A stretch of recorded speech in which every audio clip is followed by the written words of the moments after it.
Friends, आप सभी का स्वागत है हमारे YouTube चैनल विजार्ड क्लासेस पर। ये जो है बिहार पुलिस का क्लास है जिसमें हम लोग जो है टेस्ट के फॉर्म में इस सेशन को डिस्कस करेंगे। क्वेश्चंस जो होगा हमारा MCQ के फॉर्म में होगा, ओके, जो कि लुसेंट किताब पर आधारित है।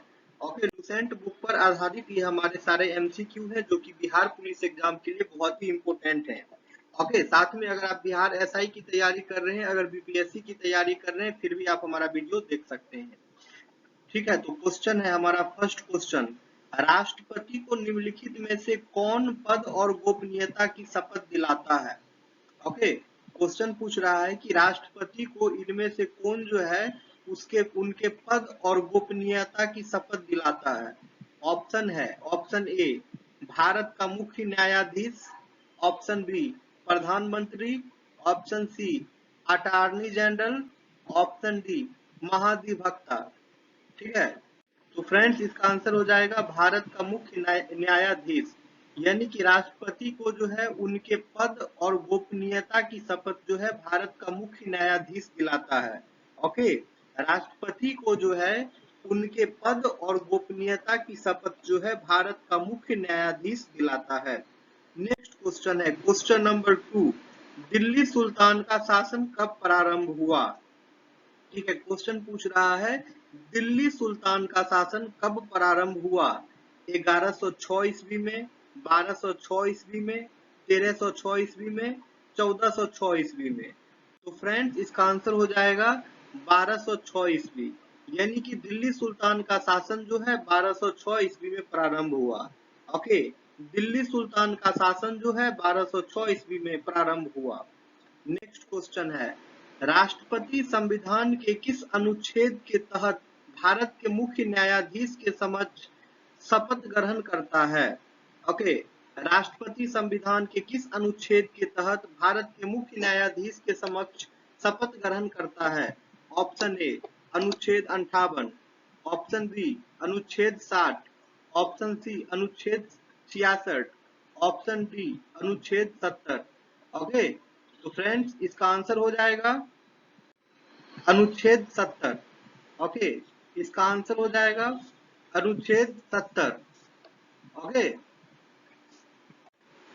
ठीक है फ्रेंड्स, इसका आंसर हो जाएगा अनुच्छेद 70, यानी कि राष्ट्रपति संविधान के अनुच्छेद 70 के तहत भारत के मुख्य न्यायाधीश के समक्ष शपथ ग्रहण करता है। नेक्स्ट क्वेश्चन है, निम्नलिखित में से किसने दिल्ली की सल्तनत पर राज नहीं किया था। क्वेश्चन है, निम्नलिखित में से किसने दिल्ली की सल्तनत पर राज नहीं किया था। ऑप्शन ए गुलाम वंश, ऑप्शन बी सैयद वंश, ऑप्शन सी खिलजी वंश, ऑप्शन डी गोरी वंश। तो फ्रेंड्स इसका आंसर हो जाएगा गोरी वंश। ओके, इसका आंसर हो जाएगा गोरी वंश, यानी कि गोरी वंश जो है दिल्ली सल्तनत पर राज नहीं किया था। बाकी गुलाम वंश, सैयद वंश, खिलजी वंश, ये सभी के सभी वंश जो हैं दिल्ली सल्तनत पर राज किए हैं। ओके, सिर्फ गौरी वंश राज नहीं किया था। नेक्स्ट क्वेश्चन है, मुख्य न्यायाधीश की अनुपस्थिति में राष्ट्रपति किसके समक्ष शपथ लेता है। मुख्य न्यायाधीश की अनुपस्थिति में राष्ट्रपति किसके समक्ष शपथ लेता है। ऑप्शन ए उपराष्ट्रपति, ऑप्शन बी महान्यायवादी, ऑप्शन सी लोकसभा अध्यक्ष, ऑप्शन डी सर्वोच्च न्यायालय का वरिष्ठ न्यायाधीश। तो इसका आंसर हो जाएगा सर्वोच्च न्यायालय का वरिष्ठ न्यायाधीश, यानी कि मुख्य न्यायाधीश की अनुपस्थिति में जो है राष्ट्रपति सर्वोच्च न्यायालय के का जो वरिष्ठ न्यायाधीश होंगे उनके समक्ष जो है अपना शपथ लेते हैं। नेक्स्ट है, गुलाम वंश का संस्थापक कौन था। क्वेश्चन पूछ रहा है गुलाम वंश का संस्थापक कौन था।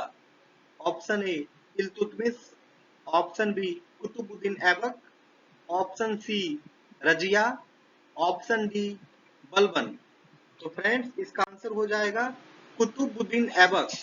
इसका आंसर हो जाएगा कुतुबुद्दीन ऐबक, यानी गुलाम वंश का संस्थापक जो है कुतुबुद्दीन ऐबक था। नेक्स्ट क्वेश्चन है, कुतुबुद्दीन ऐबक की राजधानी कहाँ थी। कुतुबुद्दीन ऐबक की राजधानी कहाँ थी। Option A Lahore, option B Delhi, option C Ajmer, option D Lucknow. तो इसका आंसर हो जाएगा लाहौर, यानी कि कुतुबुद्दीन ऐबक की राजधानी जो है लाहौर थी। ओके, कुतुबुद्दीन ऐबक की राजधानी जो है लाहौर थी। नेक्स्ट क्वेश्चन है, कुतुबुद्दीन ऐबक की मृत्यु 1210 ईस्वी में किस खेल के दौरान हो गई थी? कुतुबुद्दीन ऐबक की मृत्यु 1210 ईस्वी में किस खेल के दौरान हो गई थी? Option A polo, option B कुश्ती, option C Mallakhamb, option D football. तो फ्रेंड्स इसका आंसर हो जाएगा ऑप्शन ए पोलो। ओके, इसका आंसर हो जाएगा ऑप्शन ए पोलो, यानी कुतुबुद्दीन ऐबक की मृत्यु जो है 1210 ईस्वी में पोलो खेल के दौरान हो गई थी। यानी कुतुबुद्दीन ऐबक की मृत्यु जो है 1210 ईस्वी में पोलो खेल के दौरान हो गई थी। नेक्स्ट क्वेश्चन है, यदि राष्ट्रपति और उपराष्ट्रपति दोनों देश से बाहर हो तो उस स्थिति में उनके कार्यभार कौन ग्रहण करेगा? यदि राष्ट्रपति और उपराष्ट्रपति दोनों देश से बाहर हो तो उस स्थिति में उनके कार्यभार को कौन ग्रहण करेगा? ऑप्शन ए राज्यपाल, ऑप्शन बी प्रधान सेनापति, ऑप्शन सी सर्वोच्च न्यायालय के मुख्य न्यायाधीश, ऑप्शन डी प्रधानमंत्री। तो फ्रेंड्स इसका आंसर हो जाएगा सर्वोच्च न्यायालय के मुख्य न्यायाधीश। इसका आंसर हो जाएगा सर्वोच्च न्यायालय के मुख्य न्यायाधीश, यानी कि यदि राष्ट्रपति और उपराष्ट्रपति दोनों देश से बाहर रहेंगे तो उस स्थिति में जो है उनके कार्यभार को सर्वोच्च न्यायालय के मुख्य न्यायाधीश ग्रहण करेंगे। ओके, नेक्स्ट क्वेश्चन पे आते हैं, दिल्ली सल्तनत का वास्तविक संस्थापक अथवा उदारक किसे माना जाता है? दिल्ली सल्तनत का वास्तविक संस्थापक अथवा उदारक किसे माना जाता है? तो इसका आंसर हो जाएगा इल्तुतमिश। ओके, इसका आंसर हो जाएगा इल्तुतमिश, यानी दिल्ली सल्तनत का वास्तविक संस्थापक अथवा उदारक जो है इल्तुतमिश को माना जाता है। नेक्स्ट क्वेश्चन है, राष्ट्रपति के त्याग पत्र की सूचना उपराष्ट्रपति किसको देता है?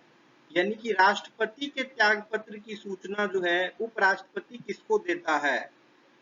ऑप्शन ए प्रधानमंत्री को, ऑप्शन बी भारत के मुख्य न्यायाधीश को, ऑप्शन सी लोकसभा अध्यक्ष को, ऑप्शन डी भारत के महान्यायवादी को। तो इसका आंसर हो जाएगा लोकसभा अध्यक्ष को। ओके, यानी राष्ट्रपति के त्याग पत्र की सूचना उपराष्ट्रपति जो है लोकसभा अध्यक्ष को देता है, राष्ट्रपति के त्याग पत्र की सूचना उपराष्ट्रपति जो है लोकसभा अध्यक्ष को देता है। नेक्स्ट क्वेश्चन है क्वेश्चन नंबर 12, यदि मृत्यु, त्याग पत्र अथवा हटाए जाने की स्थिति में भारत के राष्ट्रपति का पद रिक्त हो जाए तो उस पद का कार्यभार कौन संभालेगा? यदि मृत्यु, त्याग पत्र अथवा हटाए जाने की स्थिति में भारत के राष्ट्रपति का पद रिक्त हो जाए तो उस पद का कार्यभार कौन संभालेगा?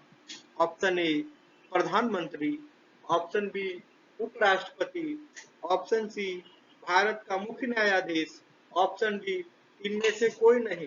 तो फ्रेंड्स इसका आंसर हो जाएगा उपराष्ट्रपति, यानी यदि मृत्यु, त्याग पत्र अथवा हटाए जाने की स्थिति में भारत के राष्ट्रपति का पद रिक्त हो जाए तो उस पद का कार्यभार जो है उपराष्ट्रपति संभालेगा। ठीक है, नेक्स्ट क्वेश्चन पे आते हैं क्वेश्चन नंबर 30, जब राष्ट्रपति मृत्यु, त्याग पत्र, पदच्युत या अन्य कारणों से अपने कर्तव्य को नहीं निभा सकता है तो उपराष्ट्रपति कितने समय तक राष्ट्रपति के रूप में कार्य करता है?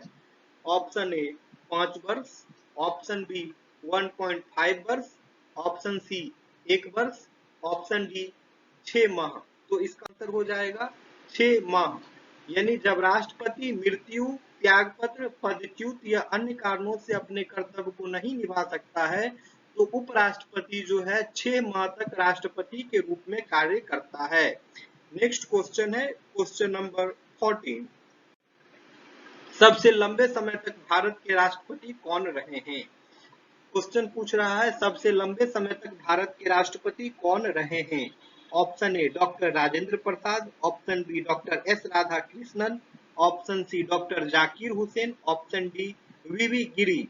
तो इसका आंसर हो जाएगा ऑप्शन ए राजेंद्र प्रसाद, यानी कि सबसे लंबे समय तक जो है भारत के राष्ट्रपति डॉक्टर राजेंद्र प्रसाद रहे हैं, यानी कि सबसे लंबे समय तक भारत के राष्ट्रपति जो है डॉक्टर राजेंद्र प्रसाद रहे हैं। नेक्स्ट क्वेश्चन हो जाएगा हम लोग का क्वेश्चन नंबर 15। भारतीय राष्ट्रपति के सर्वसम्मति से चुने जाने का अभी तक एकमात्र उदाहरण है। Option A doctor Rajendra Prasad, option B doctor S Radhakrishnan, option C doctor Zakir Hussain, option D Neelam Sanjiva Reddy.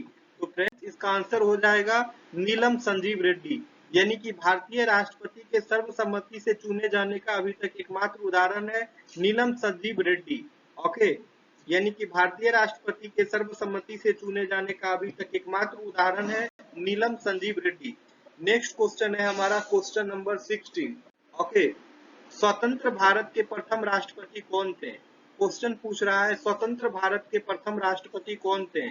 Option A Sardar Vallabh Bhai Patel, option B doctor Rajendra Prasad, option C doctor S Radhakrishnan, option D Pandit Jawaharlal Nehru. तो इसका आंसर हो जाएगा डॉक्टर राजेंद्र प्रसाद, यानी कि स्वतंत्र भारत के प्रथम राष्ट्रपति जो है डॉक्टर राजेंद्र प्रसाद थे। स्वतंत्र भारत के प्रथम राष्ट्रपति जो है डॉक्टर राजेंद्र प्रसाद थे। नेक्स्ट क्वेश्चन है निम्नलिखित में से कौन सा लगातार 2 बार राष्ट्रपति रहे थे? निम्नलिखित में से कौन लगातार 2 बार राष्ट्रपति रहे थे? Option A doctor Rajendra Prasad, option B doctor S Radhakrishnan, option C doctor Zakir Hussain, option D A और बी दोनों। तो इसका आंसर हो जाएगा डॉक्टर राजेंद्र प्रसाद, यानी कि डॉक्टर राजेंद्र प्रसाद जो है लगातार 2 बार राष्ट्रपति रहे थे, यानी कि डॉक्टर राजेंद्र प्रसाद जो है 2 बार लगातार राष्ट्रपति रहे थे। नेक्स्ट क्वेश्चन है भारतीय संविधान का कौन सा अनुच्छेद राष्ट्रपति के पद के लिए पुनः निर्वाचन की योग्यताएं निर्धारित करता है? क्वेश्चन पूछ रहा है भारतीय संविधान का कौन सा अनुच्छेद राष्ट्रपति के पद के लिए पुनः निर्वाचन की योग्यताएं निर्धारित करता है? ऑप्शन ए अनुच्छेद 52, ऑप्शन बी अनुच्छेद 54, ऑप्शन सी अनुच्छेद 55, ऑप्शन डी अनुच्छेद 57। तो इसका आंसर हो जाएगा ऑप्शन डी अनुच्छेद 57, यानी कि भारतीय संविधान का जो है अनुच्छेद 57 राष्ट्रपति के पद के लिए पुनः निर्वाचन की योग्यताएं निर्धारित करता है, यानी कि अनुच्छेद 57 जो है भारतीय संविधान का जो है राष्ट्रपति के पद के लिए पुनः निर्वाचन की योग्यताएं निर्धारित करता है। ठीक है, अनुच्छेद 57 जो है भारतीय संविधान का अनुच्छेद 57 जो है राष्ट्रपति के पद के लिए पुनः निर्वाचन की योग्यताएं निर्धारित करता है। ठीक है, अनुच्छेद 57 जो है राष्ट्रपति के पद के लिए पुनः निर्वाचन की योग्यताएं निर्धारित करता है, यानी कि राष्ट्रपति पद का जो है पुनः निर्वाचन जो हो सकता है वो अनुच्छेद 57 ही निर्धारित करता है। ठीक है, नेक्स्ट है इल्तुतमिश ने दिल्ली सल्तनत की राजधानी के रूप में किसे स्थापित किया? इल्तुतमिश ने दिल्ली सल्तनत की राजधानी के रूप में किसे स्थापित किया? Option A Lahore, option B Delhi, option C Dipalpur, option D Multan.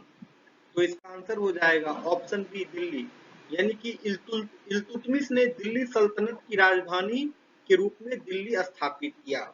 Iltutmish ने दिल्ली सल्तनत की राजधानी के रूप में दिल्ली स्थापित किया। ठीक है, ये क्वेश्चन तो याद करना काफी आसान है कि दिल्ली सल्तनत की राजधानी इल्तुतमिश ने कहाँ स्थापित किया, तो नाम से है दिल्ली सल्तनत। जैसे ही इल्तुतमिश पूछेगा तो आंसर दे दीजिएगा इल्तुतमिश। इस क्वेश्चन का आंसर जो है क्वेश्चन में ही छुपा हुआ है। ठीक है फ्रेंड्स, आते हैं अब नेक्स्ट क्वेश्चन पे। नेक्स्ट क्वेश्चन है हमारा क्वेश्चन नंबर 20। ये क्वेश्चन है किसके सिक्कों पर बगदाद के खलीफा का नाम सर्वप्रथम अंकित हुआ? किसके सिक्कों पर बगदाद के खलीफा का नाम सर्वप्रथम अंकित हुआ? Option A Qutubuddin Aibak, option B Iltutmish, option C Alauddin Khilji, option D Alauddin Masud Shah. तो दोस्तों इसका आंसर हो जाएगा ऑप्शन डी अलाउद्दीन मसूद शाह, यानी कि अलाउद्दीन मसूद शाह के सिक्कों पर बगदाद के खलीफा का नाम सर्वप्रथम अंकित हुआ। यानी कि अलाउद्दीन महसूद शाह के सिक्कों पर बगदाद के खलीफा का नाम सर्वप्रथम अंकित हुआ। ओके फ्रेंड्स, तो यहाँ ये जो है हमारा आज का सेशन था, जिसमें कि हमने बिहार पुलिस के इम्पोर्टेंट क्वेश्चंस को डिस्कस किए हैं, जो कि एक तरह से एमसीक्यू के फॉर्म में था और आप लोगों के लिए ये एक टेस्ट भी था। ठीक है, जिन लोगों का पढ़ा हुआ था वो लोग अपना टेस्ट भी दे रहे थे, जिन लोगों को आंसर नहीं पता था वो लोग सेशन को देख भी रहे थे, नॉलेज गेन कर रहे थे। ठीक है फ्रेंड्स, तो इस सेशन को जो है अभी हम एंड करते हैं। आप लोगों को अगर वीडियो पसंद आता है तो वीडियो को लाइक अवश्य करें, क्योंकि इस तरह के सेशन जो है हमारे यूट्यूब चैनल पे अभी कंटिन्यू अपलोड होते रहेंगे जब तक एग्जाम हो रहा है। ठीक है, एकदम 15 अक्टूबर तक कंटिन्यू क्लासेस अपलोड होते रहेंगे। तो आप लोग जो भी नए हैं चैनल पे, चैनल को सब्सक्राइब कर लें ताकि वीडियो का नोटिफिकेशन आप लोगों का मिस ना हो जाए। ओके फ्रेंड्स, चलिए तो मैं फिर मिलूंगा नेक्स्ट वीडियो में, यानी कि कल। Okay, thank you everyone.